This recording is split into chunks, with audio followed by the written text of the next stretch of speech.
Hello everyone. And today I want to talk about, is my shrimp tank screwed and what do I do if it is? So let's cover some of the things that, if these things are going on, then your shrimp tank is probably not doing too good. And then I also want to talk about things that you need to be aware of and not overreact. So let's get into this. So, screwed or not? The first thing we want to talk about is you're probably seeing dead shrimp, because what else would you have to worry about? So, how many dead shrimp are you seeing at a time? And how often are you seeing dead shrimp? Is there any signs of parasites or obvious signs of disease? So, these are all things we got to take into consideration. And we got to test. I'll go over that here in a little bit. But the last thing you want to do is do a full hard reset when you really don't need to. And so let's see if we can figure out some of the things that we need to do a reset for and some of the things that we need to just accept as normal shrimp occurrences, I guess you could say. First of all, if I'm only seeing a dead shrimp here and there, I'm probably not going to worry about it because, in my tanks, I have thousands and thousands of shrimp. So I don't really get too concerned unless I see a dead shrimp, and then the next day or 2 days later see a dead shrimp, or seeing more than one or two dead shrimp at a time. Then I start to worry and I start to think. The first thing I always do is test for ammonia and nitrites.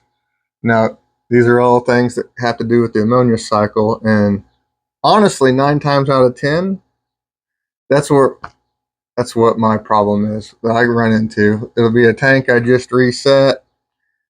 Now, there's a difference between resetting for breeding and resetting because something's wrong, and we'll get to that later.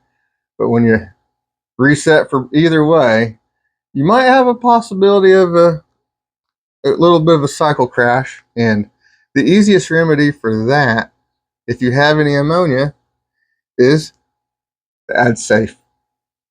Safe or prime, same thing.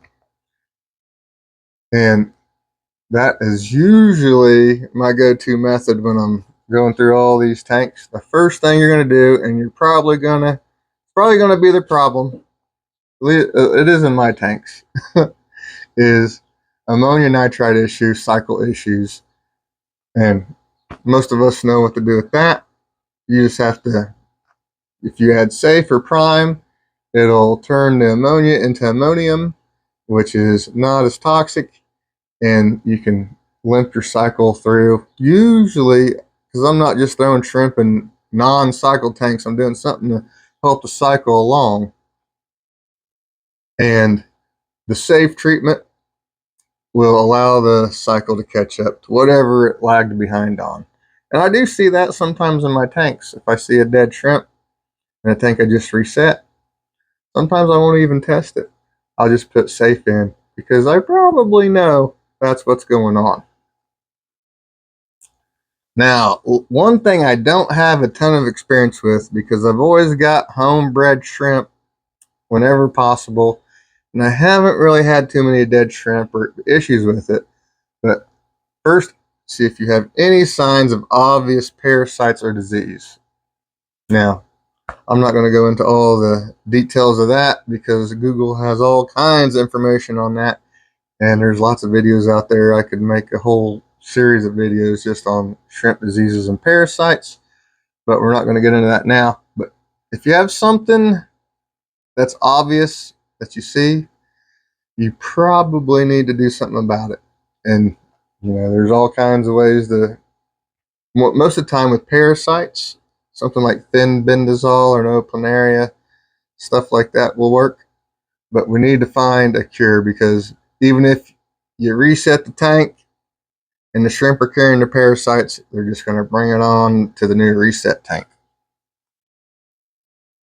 Now, this is the time when I've only had to do it a handful of times in all the years of all my shrimp tanks, but I do believe the culprit in some of my tanks that need to be reset is bacteria issues.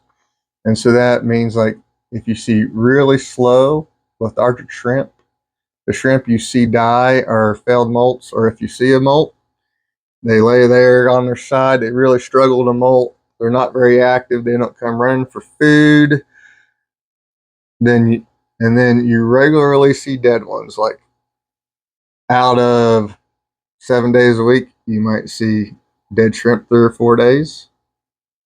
Then, but they're not all dying all at once. Now, if they all die all at once, the first thing you need to check out is, what have I done different? Has something changed? Has something been sprayed in the house? Something along those lines. Is there some kind of if there's an acute reaction, like they're all dying real fast, they're all dead, then you have something serious going on, some kind of poison, some kind of issue like that. Because most problems, other than super acute, like pollution, toxicity issues, most problems are going to happen slowly over time. They're going to build and build and gradually, like a snowball rolling down a hill. They're just going to keep getting bigger and bigger until you start seeing more and more dead shrimp all the time. And you want to catch it before it's too late. So this is my tank. This is the reason why I decided to start talking about this and make a video about it, is because I just had this happen to me this weekend. Well, it's been ongoing for about the last month, where it started off seeing every once in a while I'd see a dead shrimp in here. And a lot of them were not acting right. When I'd feed them, only a handful would come for food. Some of them, it just wasn't happening. And I never saw a ton of dead ones, but then I started seeing a dead one here, a dead one there, and then this last weekend I saw 3 dead ones at the same time, and I thought, well, whatever it is, it's not getting any better. And you can tell they're still kind of slow, but that's normal. But I think they're getting more and more active. I haven't pulled out any dead ones. And when I did the hard reset, now when I mean, there's a resetting for breeding, and then there's resetting because something's wrong. Now when I'm resetting for breeding, I just rinse the filter off, rinse the sand off, and there's still a good amount of bacteria left behind. So that helps with the cycle. But when something's wrong, it is all going to need disinfected. So what I did in this tank is took all the filter out, pipes and everything, anything that touches water, and soaked all that stuff in a bleach water bucket. Then I pulled up all the sand substrate. I rinsed out all the gunk and stuff, and then again, that set in another 5-gallon bucket full of bleach water. And then I drained the tank down and filled the tank up and let it sit with the bleach water for probably like an hour while everything else was soaking into buckets. And then it all was rinsed and rinsed and rinsed and rinsed and rinsed and rinsed.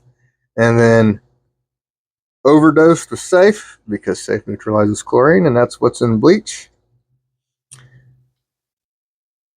And so I think we are good. And so I only put in like 3 or 4 shrimp at first to make sure there wasn't an acute reaction to the chlorine that could possibly be in there. Because if there's chlorine in there, they would die pretty much immediately. So I left them in there for about a half hour, and when they were still all right, so then I added all the other ones. So I managed to get all that out. And now, like I said, you don't want to do this unless you absolutely have to. Now, that's another thing with new people. If you're new to shrimp and you just got your shrimp dying in the first month or two is, I don't want to say it's normal, but shrimp take some adjustment to when they move different water parameters. And see, this is another sign of a bacterial issue. You see that arched back? That's not good. So even though the tank is completely reset, I am still treating with antibiotics to make sure whatever these shrimp might have. Now, most of the ones that are left appear to have normal straight backs. They're starting to get active again. The first couple days, I only see like one or two on the filter crawling around being active. Now I see several. But there's still a few of those guys that are not looking that great.